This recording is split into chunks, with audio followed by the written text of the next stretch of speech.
Hi, everyone, and welcome to our fourth talk in this series on trauma and anxiety and the Dharma. I've called this one "Sht Warriors," facing trauma and anxiety consciously. And I must give due credit to Jeff Foster, who has a poem called "Sht Warriors," and I read a poem by Jeff Foster last week, and it was pointed out to me what a wonderful uh, person he is, and his poetry is captivating. I spent some time I think I read most of everything that he's written in the last week. But the title "Sht Warriors" kind of caught my attention, and it does directly address what we're exploring in these talks on and dialogues on trauma. So I'll read you his poem called "Sht Warriors."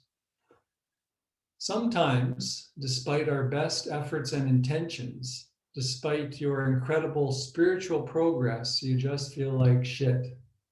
So feel like shit.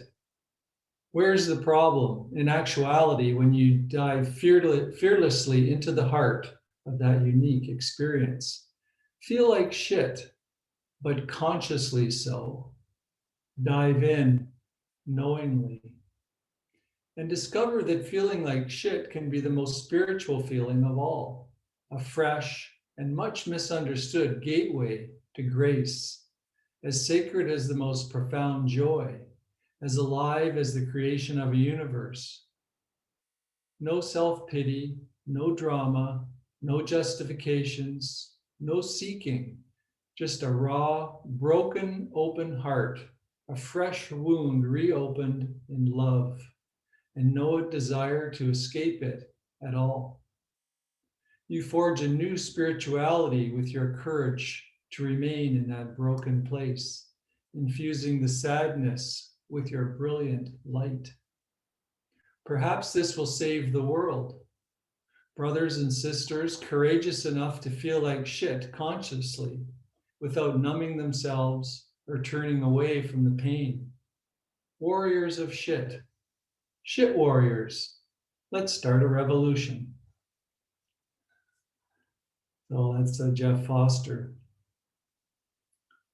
So this poem just says so much. I mean, it's the first noble truth is that is dukkha.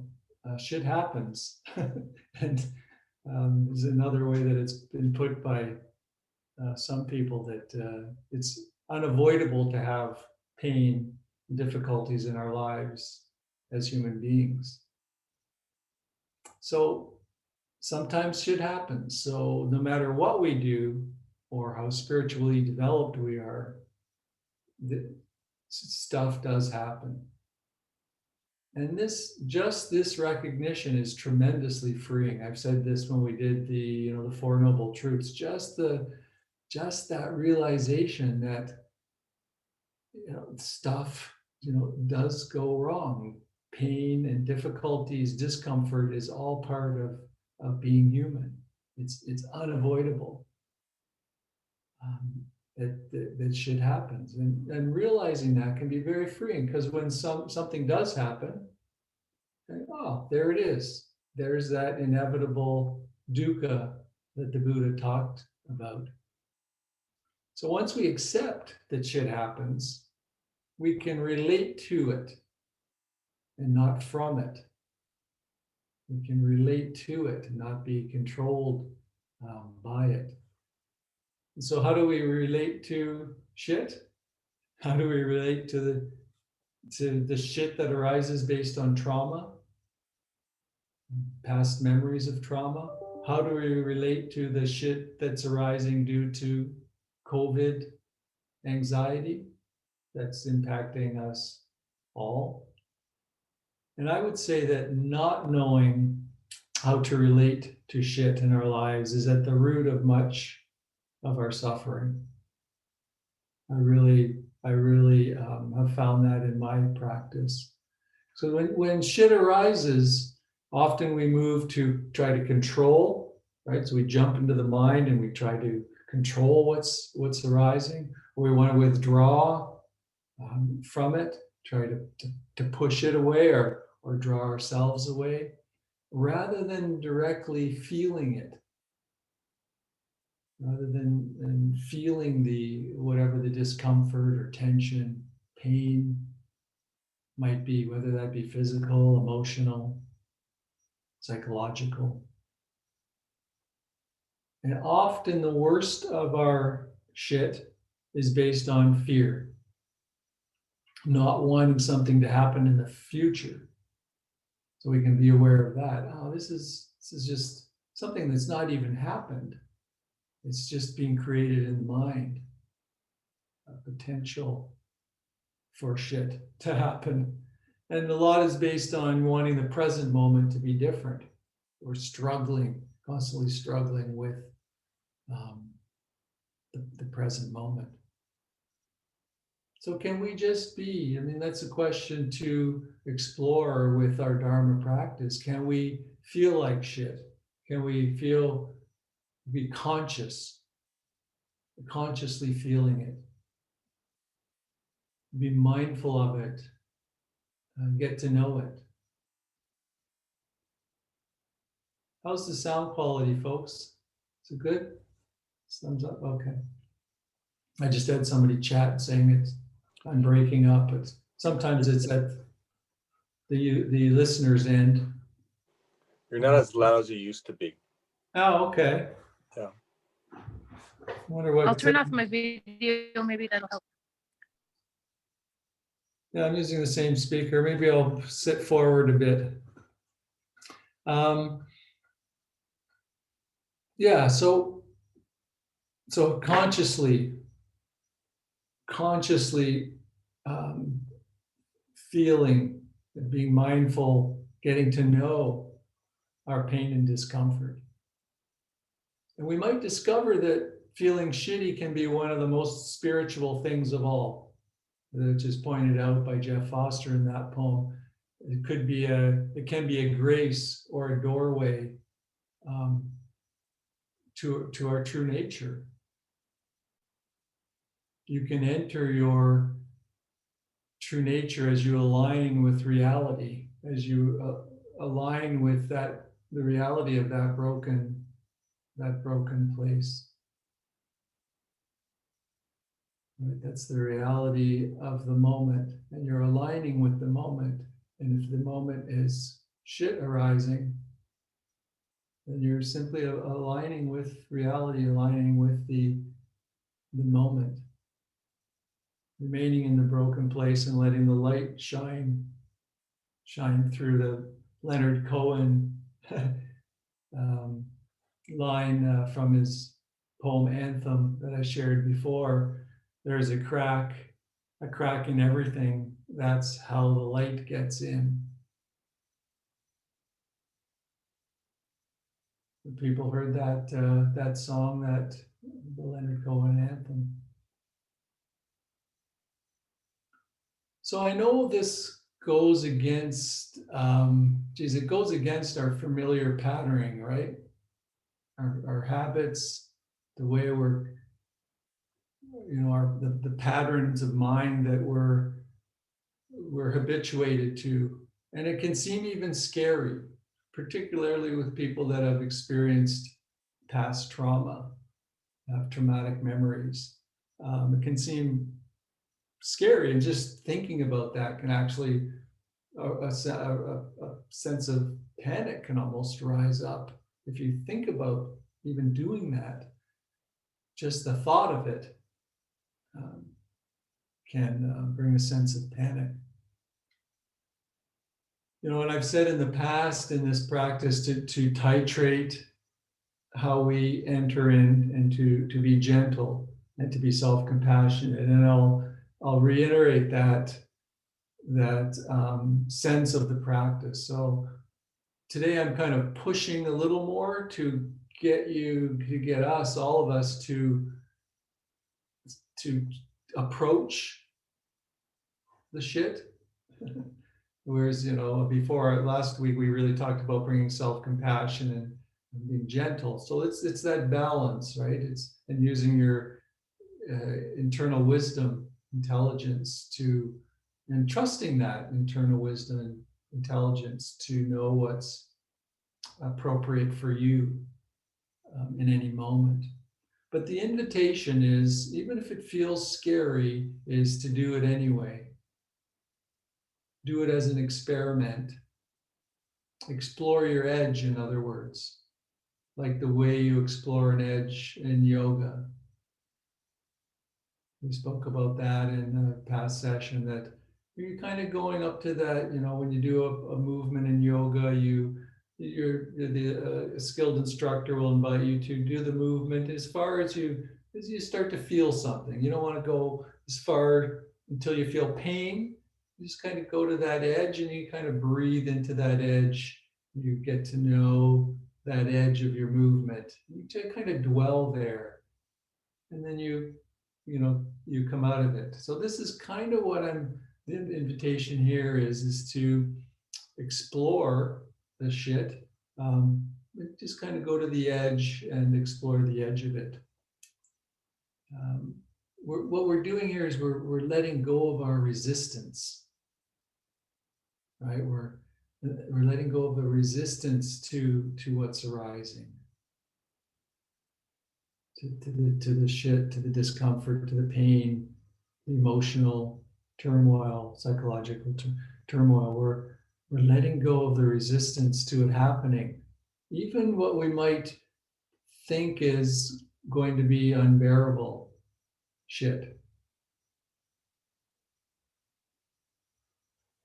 And doing this is an alignment with reality and an alignment with who we really are. It's the crux of Dharma practice, and it's really the crux of how we engage with what's coming up around trauma. If those of us who have experienced trauma have some pretty heavy shit that comes up.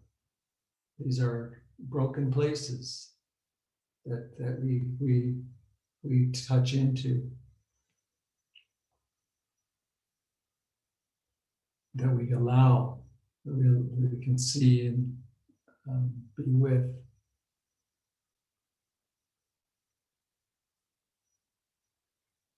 Yeah, what we are, and in reality, already knows how to feel into this. So we're consciously aligning with our true nature, and when we do so, there's a real deep sense of relief that this can be held in that silent, still awareness, and it can just be. We don't have to feed it and intensify it by resisting, or feed it and intensify it by the thoughts and stories about it. We simply be with it in its kind of raw essence, as it is, as it's arising. So we don't get caught in ideas about our experience or how it should be different. We don't get into a struggle with reality, what we are. So when we allow it to be as it is and consciously align more with what we are, there's a deep relief that arises. There's a deep connection with ourselves, and a deep connection actually with all humans and all life, because this is what life is.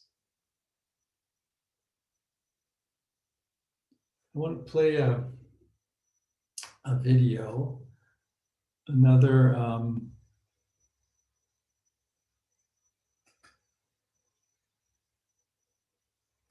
poem by Jeff Foster, but it's one where he's reading it. So I would like to share him doing that. Let me just get it up here.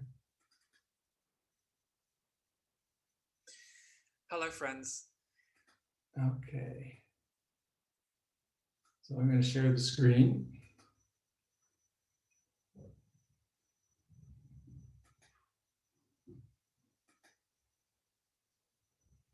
I thought I would read out a poem for you that I wrote called How I Became a Warrior. And thank you for all your feedback on this poem. I know it's touched many of you, and thank you for sharing it. But I wanted to read it out for you now. How I Became a Warrior. Once I ran from fear, so fear controlled me, until I learned to hold fear like a newborn, listen to it, but not give in, honor it, but not worship it. Fear could not stop me anymore. I walked with courage into the storm. I still have fear, but it does not have me. Once I was ashamed of who I was, so I invited shame into my heart. I let it burn. It told me, I am only trying to protect your vulnerability. I thanked shame dearly and stepped into life anyway, unashamed, with shame as a lover. Once I had great sadness buried deep inside, so I invited it to come out and play. I wept oceans, my tear ducts ran dry, and I found joy right there, right at the core of my sorrow. It was heartbreak that taught me how to love. Once I had anxiety, a mind that wouldn't stop, thoughts that wouldn't be silent. So I stopped trying to silence them, and I dropped out of the mind and into the earth, into the mud, where I was held strong like a tree, unshakable and safe. Once anger burned in the depths, so I called anger into the light of myself. I felt its shocking power. I let my heart pound and my blood boil. Listened to it finally, and it screamed, respect yourself fiercely now. Speak your truth with passion. Say no when you mean no. Walk your path with courage. Let no one speak for you. Anger became an honest friend, a truthful guide, a beautiful, wild child. Once loneliness cut deep. I tried to distract and numb myself. I ran to people and places and things. I even pretended that I was happy. But soon I could not run anymore. And I tumbled into the heart of loneliness. And I died and was reborn into an exquisite solitude and stillness that connected me to all things. So I was not lonely, but alone with all of life. My heart one with all other hearts.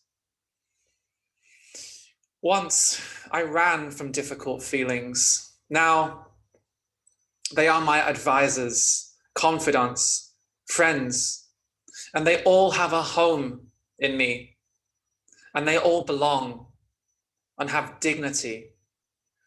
I am sensitive, soft, fragile.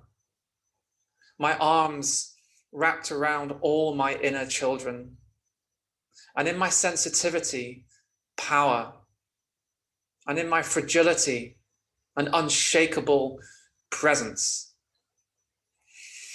In the depths of my wounds, in what I had named darkness, I found a blazing light that guides me now in battle.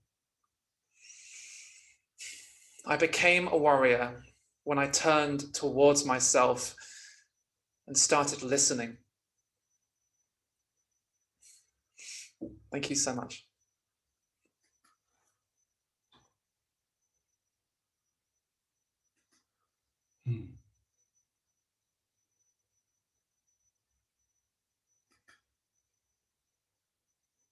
Yeah.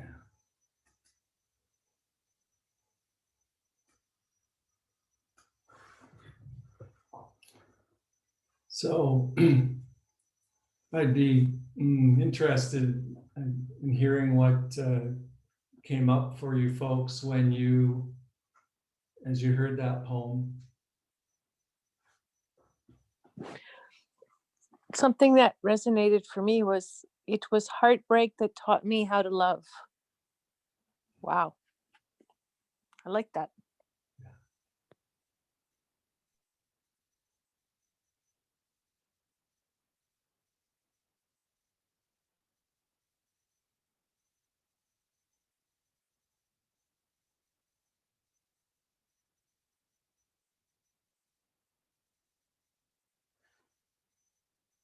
Anyone else?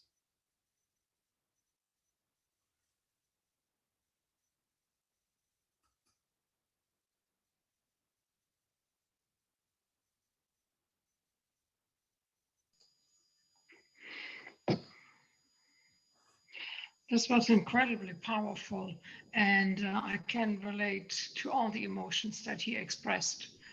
And that's a poem that I will read many, many times because he guides us. Sorry, he guides us through the emotions to come out at the other end. Thank you.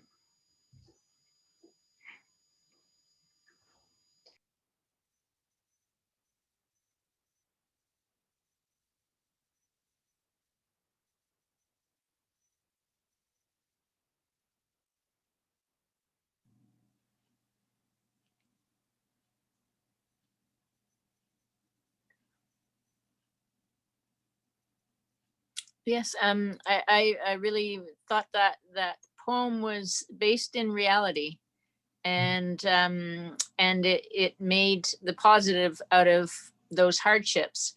And I liked the statement too about saying the difficulties are our friends in that aloneness. So it was powerful. I like to look that up. And it was called again, How I Can Be a Warrior. How I Became a Warrior, yes. Yeah, Jeff Foster. Okay. Yeah, thank you very much for sharing that. And it was interesting seeing the video with the poet himself. Thank you.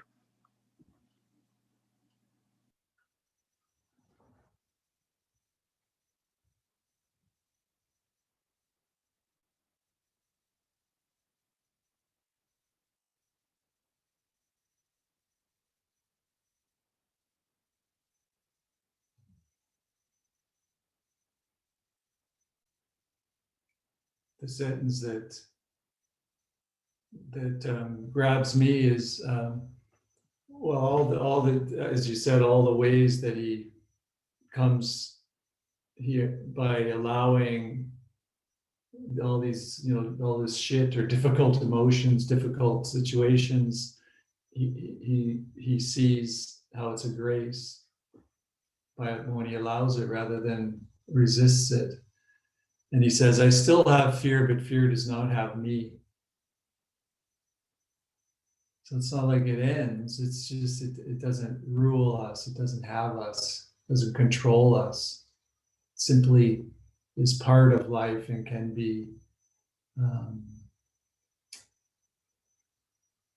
allowed. Everything, shame as a lover, sadness out to come out and play, all these, everything, he just kind of brings everything around, drops out of the mind into the earth and is unshakable. Anger is an honest friend and guide. Not alone with all of life. Difficult feelings as advisors, confidants, and friends. These beautiful, beautiful words. And what he says, what I name darkness is a blazing light.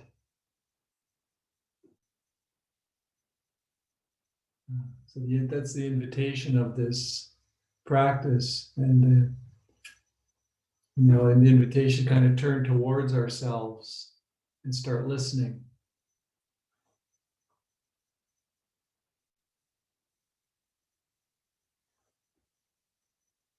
Yeah. Amazing poetry for seemingly young person who's gone through a lot of experience and being able to speak about it in that way. There's another aspect of this that I'd like to explore, and that is just the mere bringing the commitment or intention to do this, to bring mindfulness and investigation to our fears and pains and all the other shit that it might dissolve on its own.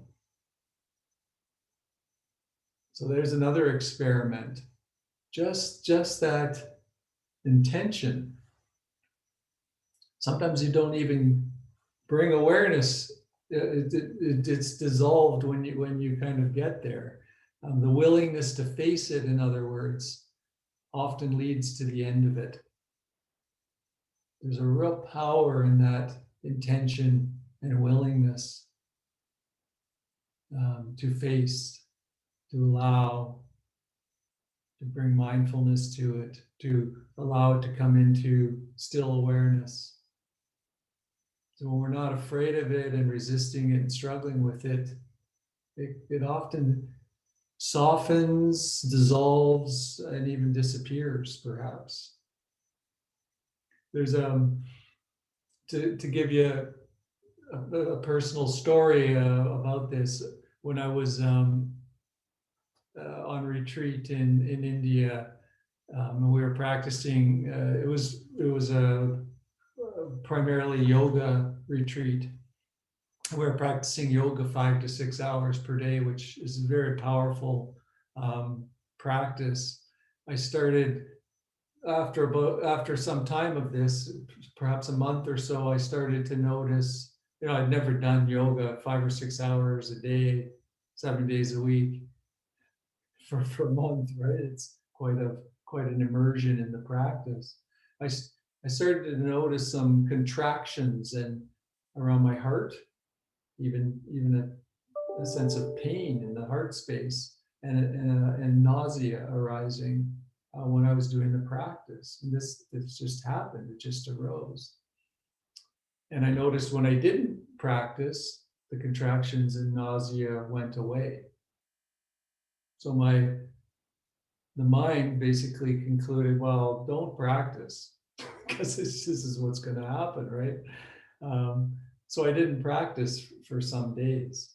And of course, the teacher notices this, and we have a dialogue about this, what happened.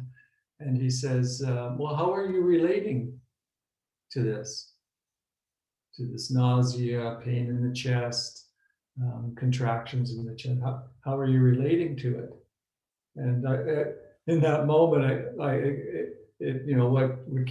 what came to my mind was I'm relating to it by withdrawing, right? By running away from it, not by approaching it or bringing mindfulness to it. So I thought, okay, I'm going to commit to being with this discomfort, with this, become a Sht Warrior, in other words. I'm going to bring awareness to it. So I kind of gave myself a pep talk, right? Got myself ready. Even did some reading around the heart chakra. I just, prepared myself, kind of aroused the energy to face it. Just really got ready for this to happen. Next time I did the yoga, of course, I went to the next yoga session and it didn't happen. and it didn't happen again.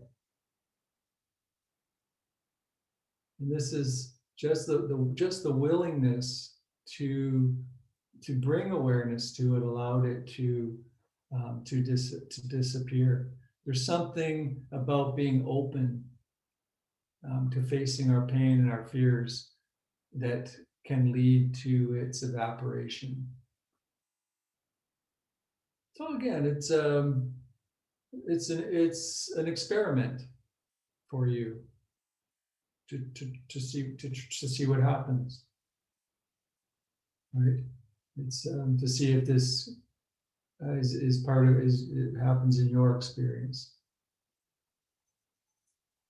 Just bring that a willingness to open to the experience, to the whole experience, the bodily expression of it, the emotional expression of it, the thoughts of it arising, and just being with it, not analyzing it, trying to fix it, not thinking about it, sensing it, and consciously being with it. So this is the practice in so many ways, right? About opening to our experience, to the body sensations of our experience, the emotions, the thoughts, and no longer resisting whatever's arising. Remember the Rupert Spira? I played a little clip from him, and he spoke about, we're not actually opening to our experience, right? That's our natural way is to be open to our experience. We don't actually have to do anything to be open to our experience. All we have to do is let go of resisting, and we will naturally be open to our experience. That kind of turns it around, because we often think, well, I have to be mindful of X, Y, or Z. I have to allow. It's not really what we're doing. What we're doing is letting go of resisting. So we're going into a more natural state by allowing. Life just wants to be. It just wants to flow and be and be seen. And when we resist it, we are misaligned with reality. As soon as we resist reality. And of course, when we allow it, we start to see its empty, insubstantial nature. Its non-self nature. As long as we're struggling with it, we can't see its true nature. Once we allow it, we can see everything, the true nature of life, of all our experience, phenomenon, our sense of self.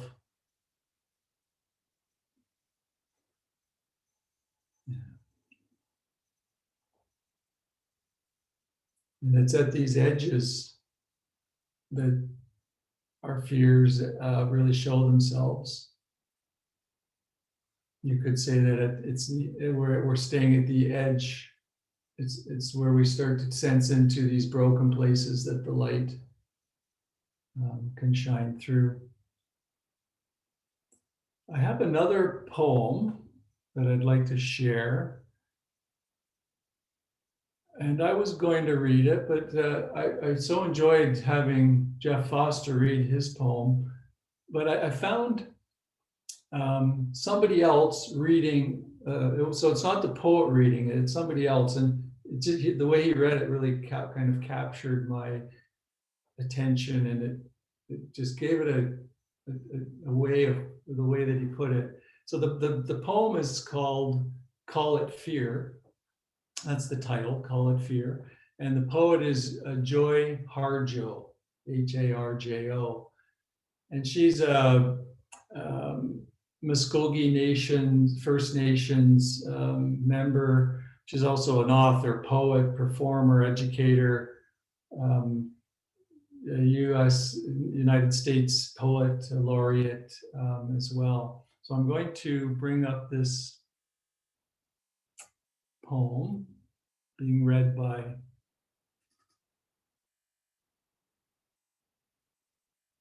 Andrew Crawford. My name is Andrew Crawford, and I will be reciting Call It Fear by Joy Harjo. There's this edge where shadows and bones of some of us walk backwards, talk backwards. There's this edge, call it a notion of fear of the dark, or name it with other songs. Under our ribs, our hearts are bloody stars, shine on, and horses in their galloping flight strike the curve of ribs. Heartbeat and breathe back sharply. Breathe backwards.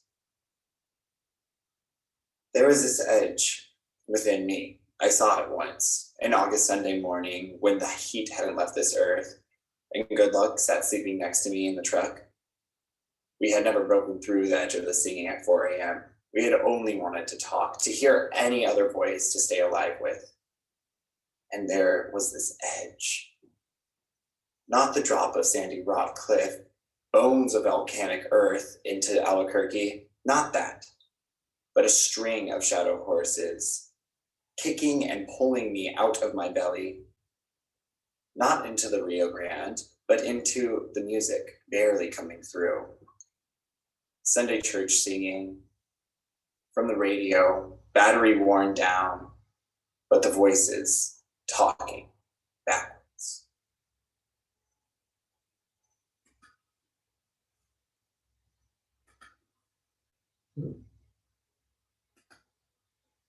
Okay. Everybody's back? Yeah, okay.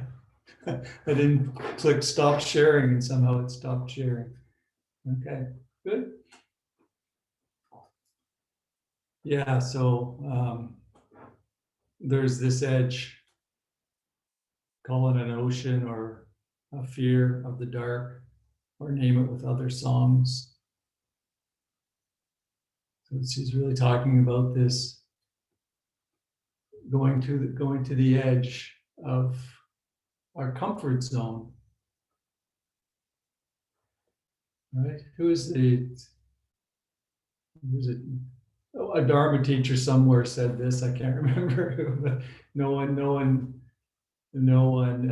becomes enlightened by just sitting in their comfort zone, by being comfortable. It happens when we explore our edges, and we all have them. Right? We all have these edges. And fear, shit happening. It's kind of like a loudspeaker calling out to us, about to grow, about to, to have an experience.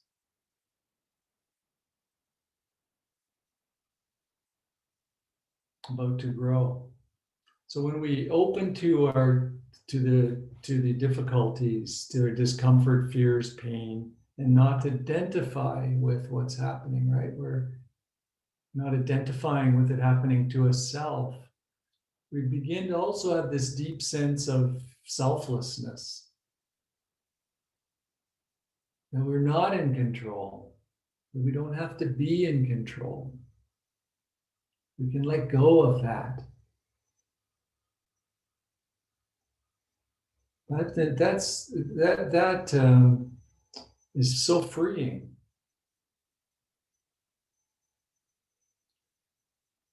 To realize that you're not in control. You don't have to be in control. I used to say this in retreats and different courses, but I kind of stopped because I didn't think it sounded very nice, but you can decide if it's so if you think you're in control, then you're suffering and pain is your fault. Right? It's kind of mean, right? It's not really but it's a Dharma teaching. It's meant to, what? Because it kind of throws you, right? Yeah, if I think I'm in control, then yeah, everything's my fault because I should be able to control it all, right? But if you can let go of, I'm in control, like the Buddha did, sitting under the Bodhi tree, just let go. All these things arose, fears, physical discomfort. He simply said, I see you, Mara. I see you. You know, I'm not in control. This is just all just arising. I see you. That's all you have to say. Not, how can I control this? But there it is. We don't identify with it as happening to a self. We can really let go of that sense of control. We start to see kind of the ungovernability of what's arising. It's arising based on causes and conditions. It's not arising based on our wishes and desires, based on our control. Things follow their own laws. They're not subject to our will.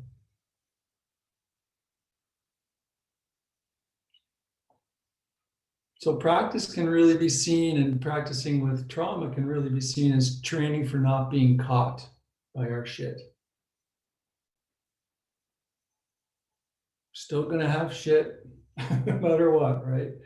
Working through trauma doesn't mean there's some end where shit never arises again. It's just it continues. We're just not caught by it. We move away from resisting towards listening, like that word that Jeff Foster used, listening to myself. Instead of pulling back. So just, I'll end in a few minutes. How do we work with what we might call unbearable shit? Right, or overwhelming shit? Because that can be what, when we're talking about working with trauma, we could talk about what can be seen as unbearable shit that's arising. In fact, I hear a lot of talks where, Dharma teachers say, be with whatever is arising. Of course, if it's unbearable or overwhelming, then, do something else. So what my invitation here is, open to the full catastrophe of what's arising. Remember the slogan a few sessions ago, everything is workable. And remember too that if you're noticing something, then your internal wisdom doesn't believe that it's too much. Because if your internal wisdom actually believed that it was too much, your limbic system would block it naturally, or you'd be unconscious to it, because you've got this natural protective mechanism. So if it was truly unbearable in that moment, you would be unconscious to it. You wouldn't be there to experience it, because the body has this built-in protection mechanism. You may think it's unbearable, but if you look in the present moment, in fact, you're already bearing it. In the present moment, you're already bearing it. As soon as you're aware of it, it's just a thought overlay that comes in and says, oh, this is unbearable. The fact that you're noticing it means you are bearing it. The thought is simply a secondary, second stage overlay over what is happening in the present moment. You're already bearing it. The other way that this can happen is the next moment is going to be unbearable, right? And what's happening here is you've actually left reality and you've gone into thoughts about the future and created a scenario in your mind about an unbearable future, which is just a collection of thoughts that you can notice and let be. It's not real, in other words. It's a mind creation. So if what's arising has passed the threat assessment of the limbic system, you're conscious of it, and it is in conscious awareness. So what's arisen, it's the limbic, your natural protective systems have allowed it to come into consciousness. So now it's in consciousness. Now what? How do we practice with that? I know this, people have been asked, I've been asked in the past groups on trauma, what do I do with this? Okay, I'm conscious of it now. First, we can recognize that unbearable shit is present. Just that recognition, and we can see it. So the unbearable shit becomes the object. Right? Here it is. I can see it. Here it is. And as soon as you recognize it, so, oh, unbearable shit is arising in me, you're no longer absorbed by it. You're no longer controlled by it. Right? As soon as you've acknowledged that this is what's arising, you're no longer, you're bearing it, and you're not absorbed in it, you're not controlled by it.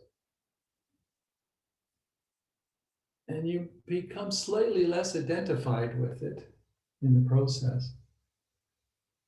You might ask the question, what am I afraid of here? And don't try to answer it. It's not a question that we move into our head with, but just, what am I afraid of here? What am I unwilling to feel here? Just just pose the question without seeking an answer. So just recognize it. I see you, Mara. I see you, whatever it might be.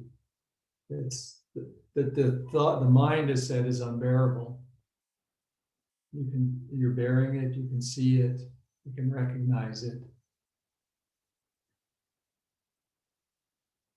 You're paying attention. We tend to get triggered when we're not paying attention.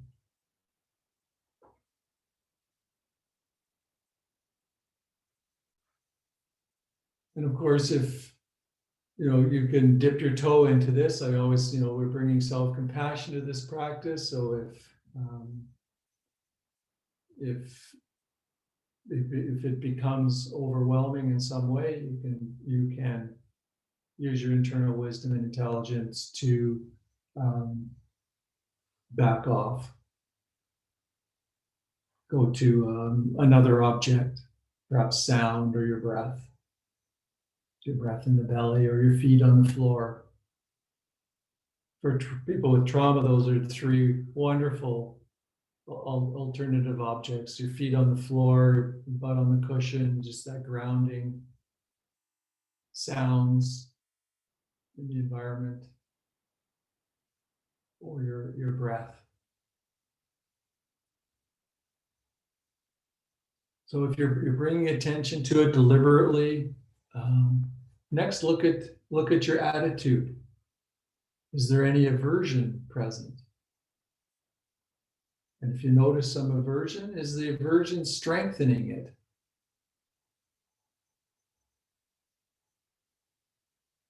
Can we just let the aversion just be recognized?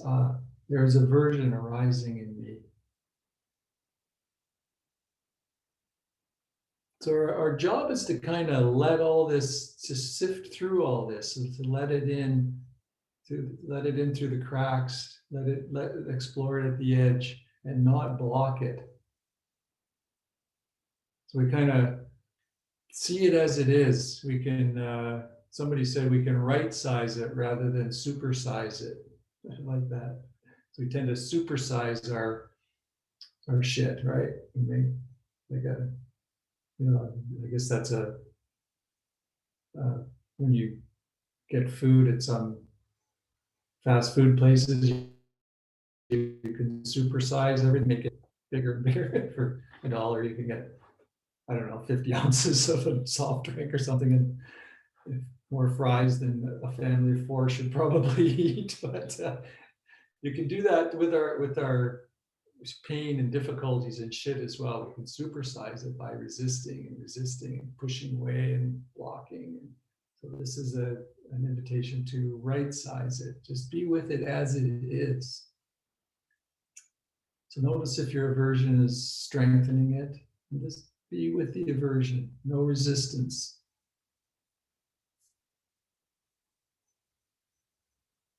And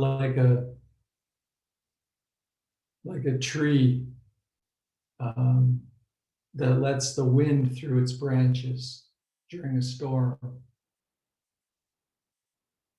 The tree is, grounded, it's rooted in Mother Earth. The big storm can come and the tree lets that flow through its branches. The tree can be moving back and forth. The branches can be swaying, but it's letting the wind go through the branches. And when the storm subsides, the tree remains a tree. Maybe even a branch might have even broken off. If it was a really big storm, the tree is still grounded. So that's how we can also practice with unbearable shit. Hope you don't all mind me using that word shit so much in the talk, but it's it all came from the poem Sht Warriors. So it seemed to encompass things so much, pain, difficulties, discomfort, and emotional. It's just kind of all the stuff that we can use all those other words, which I think the word shit kind of captures it all. In a way that Dukkha doesn't even, because Dukkha's got other connotations to it. So anyway, I'll open it up for any questions, comments, on that talk, on this whole area of trauma and the Dharma. And for those that are new, we have this kind of thing where we go like this before we speak, and then when we finish. That way, we know if there's a pause, we know you haven't finished till you go like this.